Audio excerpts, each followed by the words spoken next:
শীতের দিনে মোহা খেতে আমার কিন্তু খুব ভালো লাগে।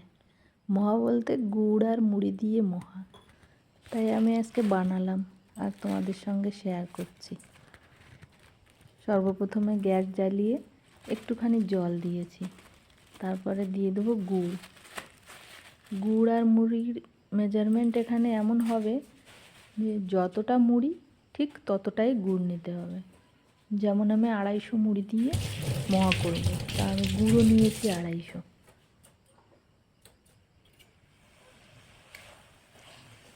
সেই যে এবার গুড়টা নাড়িয়ে চাড়িয়ে গুড়টা যখন গলে যাবে, গলাতে হবে গুড়টাকে ভালো করে।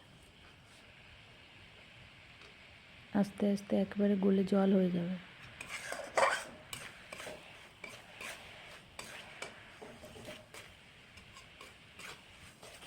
নাড়তে থাকতে হবে। এই যে দেখুন একেবারে গলে গেছে গুড়টা, কি সুন্দর জাল হচ্ছে গুড়টা একেবারে।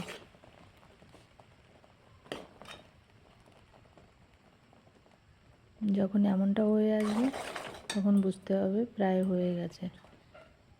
এই যে এক তার চাশনি হবে, বা এই যে চেক করার জন্য বাটিতে একটু জল নিয়ে, ঠান্ডা জল নিয়ে ওর মধ্যে এক ফোঁটা ফেললেই দেখতে পাবে গুড়টা জমে গেছে। যখনই বুঝতে পারবে গুড়টা জমে গেছে তখন কিন্তু জালটা একেবারে ঠিক, তখন মুড়ি ঢেলে দিতে হবে।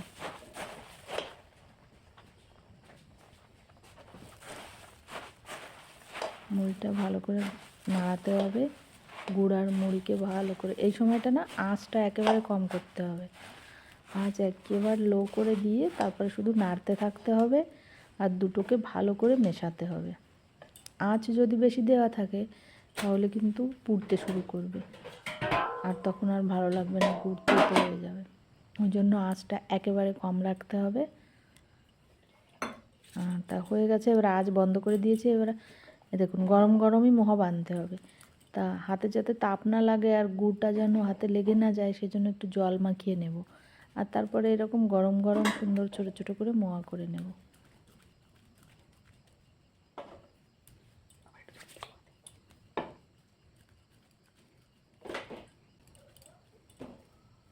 এই যে দেখুন বেশি সময় লাগে না, খুব অল্প সময়ে কিন্তু হয়ে যায়।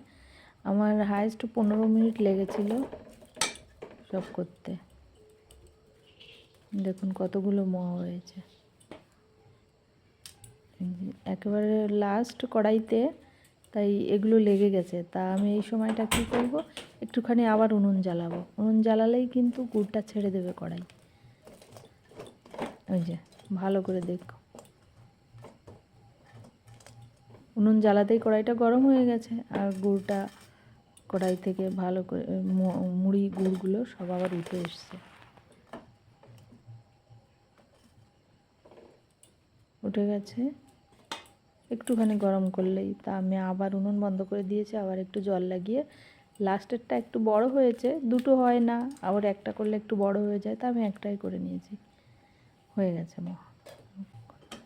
খুবই অল্প খরচে অল্প সময়ে খুব ভালো একটা খাবার। শীতের দিনে আমার তো খুব ভালো লাগে। তোমাদের কেমন লাগে জানাবে। Thank you.